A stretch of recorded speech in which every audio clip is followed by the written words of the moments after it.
Pagkakautang plus malaki ang haircut na nangyari sa pagkakautang ng mga bangko.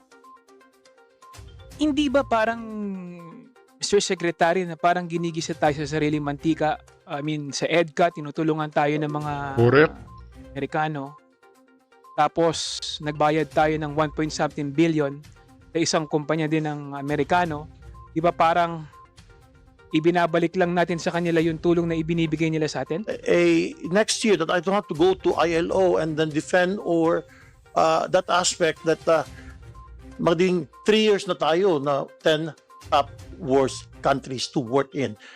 What's up mga kababayan? News That Matters here. Dito sa video natin ngayon ay ating panoorin ang nangyayaring 2025 proposed budget hearing ng DND Secretary na si Teodoro, mga kababayan. Nagsalita nga ang isang honorable speaker dito sa hearing na kung saan pinrangkahan niya itong si DND Teodoro na ang bansang Pilipinas ginigisa sa sariling mantika. Paano ba naman kasi mga kababayan nalaman na nagbabayad pala ang gobyerno sa mga kano na dapat hindi naman, sapagkat nandito na ang mga EDCA sites ng mga ito na nakakapagpagulo pa sa sitwasyon ng Pilipinas at China, na binutata din ang pagtulong ng mga kano, mga kababayan, sapagkat tama ang konklusyon nitong honorable speaker na parang binabalik na lamang natin ang mga naitulong ng mga kano dahil nga binabayaran natin sila kada buwan na mahigit bilyon na halaga. Naku naman po. Pero bagong lahat mga kababayan, huwag niyo po sana nakalimutan mag-like at subscribe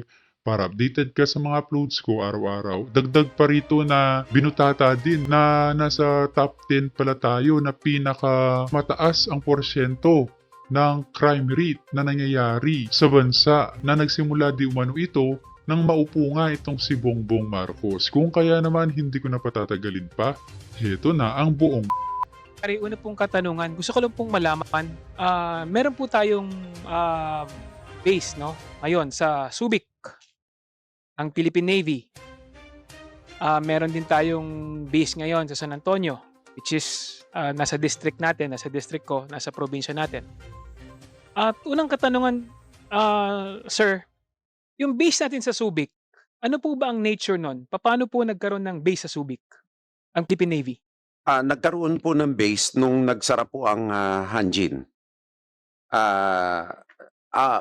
By way of negotiation between the Department of Finance, mga bangko, at ng Cerberus, na-take over po ito ng Cerberus Capital. Inako po ang portion ng mga utang ng Hanjin na bangkarote. Out of that, a portion po ay napunta sa Philippine Navy na kailangan bayaran ng 1 point something billion kada taon. Kaya po nagkaroon ng space sa existing Subic Naval Base ang Philippine Navy doon po. Mr. Secretary, kanino po ang Cerberus? Cerberus po ay venture capital firm, na private venture capital firm na umako sa pagkakautang ng Hanjin. Sila po ang nanalo sa highest amount na hinanapan ng DOF ng katumbas po. Ito po yung pinirmahan ng SBMA sa US kasama si former Vice President Al Gore, tama po ba? I don't recall po. Yes, yes. Hindi ko po alam. Yan po ba yun? I'm not too sure. Yes, yan po yun. Kasama si Vice President Al Gore na pumirma na nagkasunduan ng ang SBMA at saka ang SBMA with the Cerberus Group, na ang Cerberus ang pumirma sa kanya, ang humarap doon si Vice President Al Gore. Tanong ko lang, Secretary, hindi ba napakalaki yung binabayad natin na sa Cerberus? Almost 1 point something billion a year para sa yung base militar na ibinabayad din natin sa Grabe. Amerika? Malaki po kung sa ganang amin. Yun nga lang, Department of Finance ho ang nag-ayos, pati yung financing na ibinabayad ng Philippine Navy, sinisigurado ho nila na over and above po yan sa aming operations, no? So, dapat financial package kasi kailangan ma-bail out yung mga bangko dito dahil malaki ho ang pagkakautang plus malaki ang haircut na nangyari sa pagkakautang ng mga bangko. Hindi ba parang, Mr. Secretary, na parang ginigisa tayo sa sariling mantika? I mean, sa EDCA tinutulungan tayo ng mga Correct. Amerikano, tapos nagbayad tayo ng 1 billion sa isang kumpanya din ng Amerikano. 'Di ba parang ibinabalik lang natin sa kanila yung tulong na ibinibigay nila sa atin? Tama no mga kababayan, itong conclusion ni Sir no, na parang ginigisa lang tayo sa sariling mantika. Imagine nyo yon na nagbabayad tayo ng ganong kalaking halaga sa mga kano. Tapos nandito pa ang mga EDCA sa ating bansa na nagpromise sila na kapag may sakuna tulad ng bagyo handa silang tumulong. Pero nung nagkaroon ng bagyo at nasira ang mga flood controls di umano ni BBM, nasan sila? Wala naman, di ba? Walang nag-rescue ng mga kano. Grabe naman. Galing mo sir, nakuha mo yung punto ng taong bayan doon na ginigisa lang tayo sa sariling mantika nitong mga kano na ngayon nakikita pa tayong kaaway ngayon ng mga China na dati hindi naman. Kung 1.3 billion pesos ho, wala o maliit na halaga po yun. Pero I get your point. At nasabi na rin ho ni Pangulo sa amin na makipag-usap sa DOF para maalis yung financial burden na yun. Ano? Dahil ito po was a purely commercial transaction and it was not a government-to-government transaction because the loan was a private loan arrangement and the investment.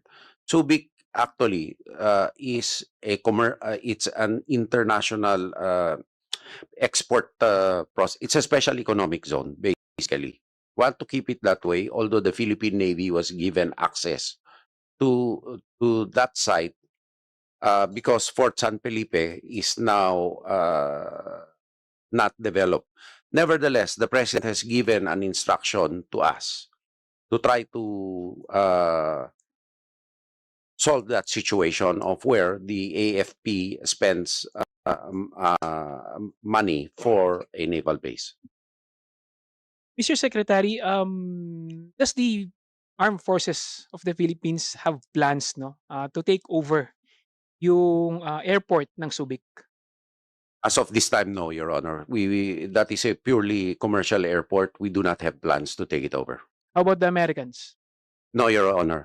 They do not have any plans to take it over. That Subic is not an EDCA site. It is a commercial service facility. And U.S. military vessels are serviced there under contractor arrangements and not it's not a military arrangement. Thank you, Mr. Secretary. How about in San Antonio, sir? No, that's a Philippine base and it's not an EDCA site. It's a secure Philippine base. Pero nagkakaroon ng exercises. Oh yes, Your Honor. Any base in the Philippines can be the object of an exercise. Secretary, sa San Antonio, meron tayong shore-based missile doon under we have a shore.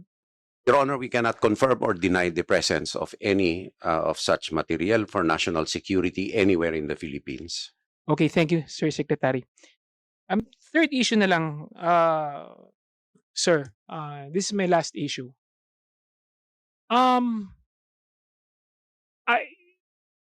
Hindi ko na gustong makuha yung side ng Philippine Navy kasi alam ko na isasagot sa akin. All I want is for you to know, Secretary, kung ano yung nangyayari. Sa Subic,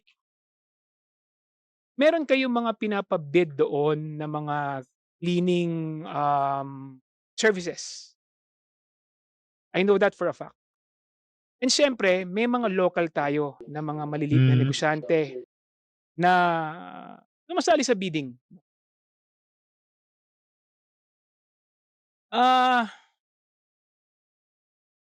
And one of the requirements sa bidding doon is yung certification from the Philippine Association of Building Administration Incorporated.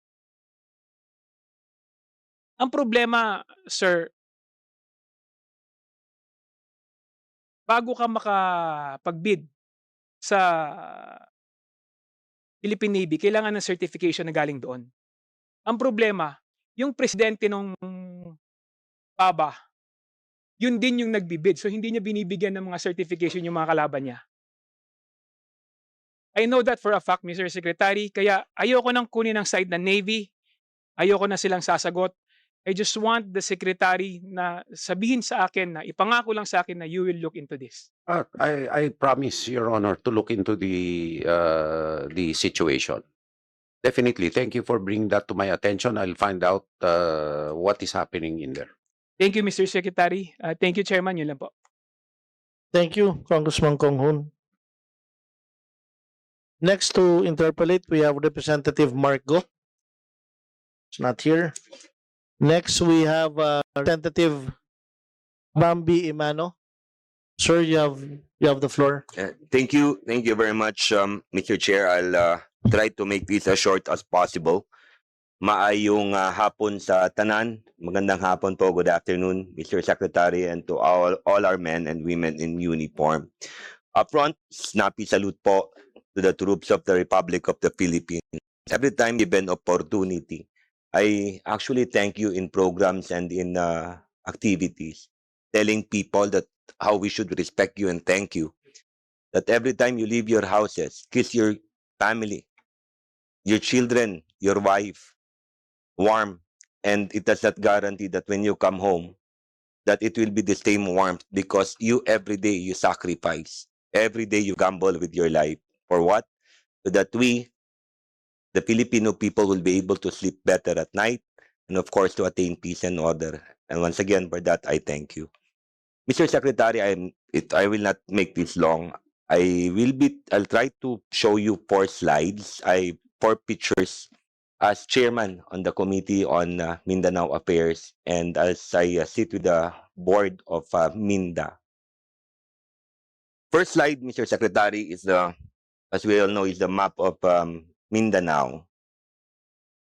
And the second slide, Mr. Secretary, is a map of our boundaries, our neighbors, with the Chairman Joboy in Caraga, Misamis Oriental, and Bukidnon.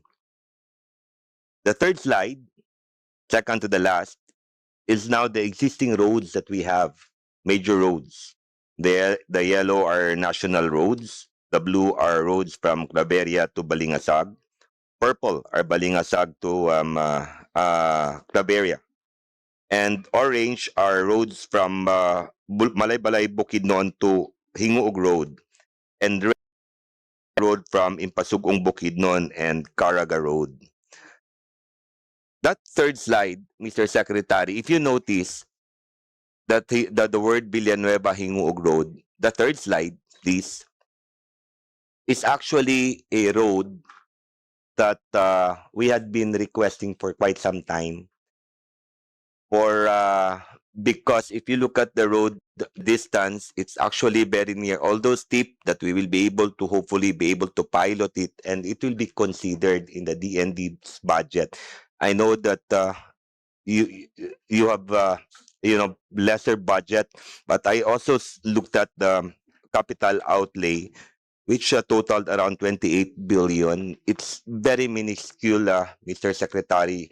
If you can look at that road, because it will help us de-isolate areas within that area.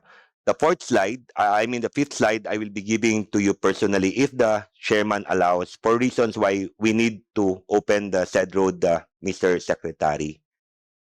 Your Honor, and I can talk to my counterpart, Secretary Bunuan, for us to work together with it. Given the fact that the construction of roads and opening of roads are not within our purview anymore at the present time. However, we can work hand in hand, perhaps even for disaster risk reduction. Maybe we can consider it for disaster preparedness, Your Honor. Thank you, Mr. Secretary. That means a lot, not only to us who are in the islands of Mindanao, but also to the troops within the area, Mr. Secretary. And second, Mr. Secretary, we have actually a holding area with the Armed Forces of the Philippines in Laguindingan Airport. And very soon, with the DOTR's pronouncement last night during the budget hearing, that if everything goes well, it will be awarded already and upgraded to international airport by hopefully by December this year. But the challenge was our holding area where we actually meet our national leaders when they come to Laguindingan, when they come to Cagayan de Oro, is the holding area of the Armed Forces of the Philippines. When I went there, it needs a little bit of help. Would it be possible that we will be able to improve the small holding area, which was only a container ban in Laguindingan area, Mr. Secretary? We will to see what they can do about it. Aside from the Lumbia infra that is going to be made, we anyway, Your Honor, they're taking note of it. Yeah, it's just a small holding area where hopefully our visitors will be able to go to toilet. Because what we usually do is we borrow the hangar if we have visitors that are who land their plane. We usually borrow the hangar of Congressman Alvarez. Yes, Your So Honor. hopefully we'll be able to improve it, Mr. Secretary. Yes, Madam Chair. The Air Force is directed to take note of it and do something about it. Thank you, Thank you. Mr. Secretary. And if the chair will And I allow, will wait for the slide, Your Honor. yeah, if the chair will allow, I'll give the documents, the fifth document, and approach the secretary in a while. Yes, kindly do Yes, so. That's all, Mr. Chairman, and that's all, Mr. Secretary. And once again, I thank you Thank you, for Your Honor. giving us a good night's sleep in the Republic of the Philippines. Maraming salamat. Thank you, Your Honor. Salamat po, Congressman Emano. Next, to interpolate, we have Deputy Speaker Raymond Mendoza. Sir, you have the floor. Thank you, Mr. Chair. Mayong mayong hapon, and then I cannot let go lang on a simple fact. At one time, there's a gentleman here. We talk about Bangsamoro, Mr. Chair, and the successes of Bangsamoro, because being also a resident of North Cotabato, wherein the governor there also carries my name. What I'm saying, Mr. Chair, is that kanina mayroon kayong mutual admiration, kayong dalawa. I will continue it for a while lang, because we also have to recognize the first chairman of the ad hoc committee who actually laid the foundation of what Bangsamoro is. He held under his watch 73 hearings, and hindi na kami naswerte sa Bisaya pa, medyo na undang lang to. It was in this, I think this whole, sir, right? Because of that Mama Sapano incident. Had it been na wala yun, it will be a successful chairmanship. I'm talking about none less, of course, Chair Rufus Rodriguez. Palakpakan naman natin. I was the vice chair, and being a resident of Cotabato now, where 63 barangays has already been given to Bangsamoro, I can actually see personally, although I'm from Cebu, na iba talaga na in that area. Peace reigns. Business is doing well. I hope that in the next year, our good military will be there on hand. Make sure that it's very, very peaceful. Unlike before, and I witnessed it personally, na medyo needs to be decided. Mr. Secretary, I thank you. Two things that I have to discuss with you, because one side of me is labor. You know, my father, the late Kakito Mendoza, he was also a military man, Colonel Mendoza, trade unions. And I have to ask this on behalf of the labor groups. And of course, later on, being the national president of the Sons and Daughters of World War II, the Veterans Affairs. Sir, I'm always in Geneva to attend the International Labor Organization, and I headed the delegation last year. And this year was not much import, considering that for 2 consecutive years, we have been adjudged as by the ILO 10 top countries, worst countries to work. And talk about red tagging, and of course, which I actually personally experienced, I'm sorry, although we come from a military family. And also, EG case. With that being said, Mr. Secretary, we just like to know at least a point person because we would like to see a next year that I don't have to go to ILO and then defend or that aspect that maging 3 years na tayo na 10 top worst countries to work in. And that's not only the ILO but also the international. Tingin niyo yung mga kababayan, nasa top 10 worst country tayo sa buong mundo. Ang bansang Pilipinas ngayon, grabe naman yan. Trade Union Council, in which I'm also a member, na based in Brussels. My question, therefore, I'm just laying the foundation, sir. What is the good secretary's commitment in ending this? I don't want to use the other difficult word, but divergent. We seem to have divergent views on unionism and trade unions, considering that this is tied actually to international trade, especially. Hopefully, if you have a Harris-Kamala presidency in November, or Trump, whatever it may be. But again, tied to international trade, meaning our commitments, such as the Australian, the US, the American GSP, and the EU GSP+, which ties human rights and labor rights to trade privileges. Mr. Secretary, please. Your Honor, it's not merely a commitment to the chair and colleagues, but it is a working arrangement and commitment we have with Secretary Benny Laguesma, who brought the issue of military intervention into certification elections and the like to my attention. And this is an unfair labor practice under the labor code. And we gave the instructions to military units not to interfere in legitimate labor organization operations.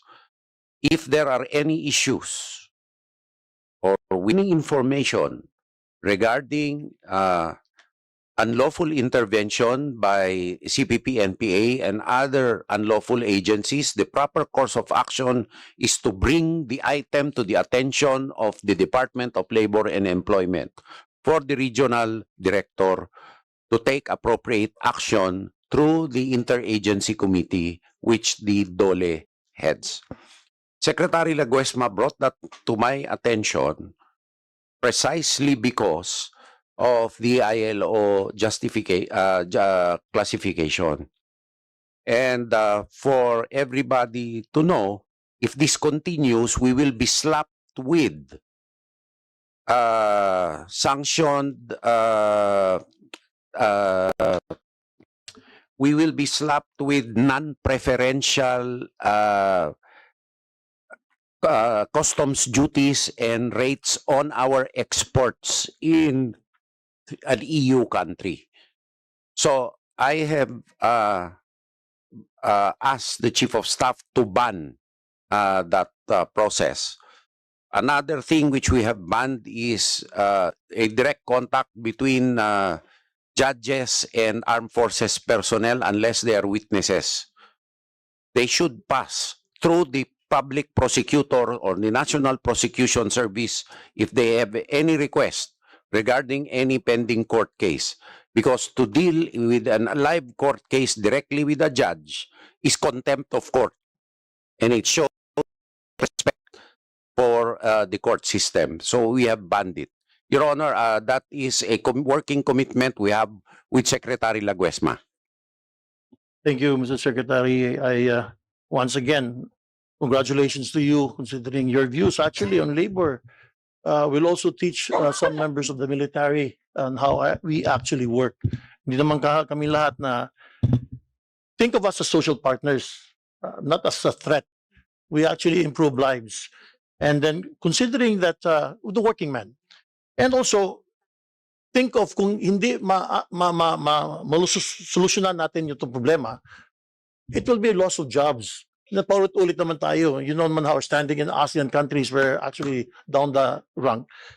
And with that specific, there's a joint memo, Mr. Secretary, number 1, 2004. Are you in favor of making it a more institutionalized, by making it an executive order? Mr. Secretary. Please. Your Honor, the joint memo of 2004. Your Honor, I don't recall it anymore. I'm sorry. I mean, yes, Your Honor. You mentioned it, Mr. Secretary. It is the question actually, DND agree with us, with Philippine Labor, that these guidelines, actually guidelines, is best elevated and institutionalized into an executive order. And I hope that you can use your influence with the good president. Issued no less than the president to ensure full, strict implementation on these guidelines to uphold labor rights. Kasi kanina you were talking about unfair labor practice, di ba? And these are the guidelines will be the formula of, especially there are strikes and there are actually, mayroong mga labor management dynamics. Mr. Secretary, please. Yes, Your Honor. I don't think it needs an executive order, Your Honor, because the law is clear. There can be no interference in lawful organization by labor organizations. If there are, if there is information that there are subversive elements, using labor organizations as a front, that is job of the DOLE. And we should give the information to the DOLE so that they can take appropriate action. And my classmate, Undersecretary Bobot Bitonio, was the one working with us, and Secretary Laguesma himself in no less than 2 meetings where we were together. Ganito na, Mr.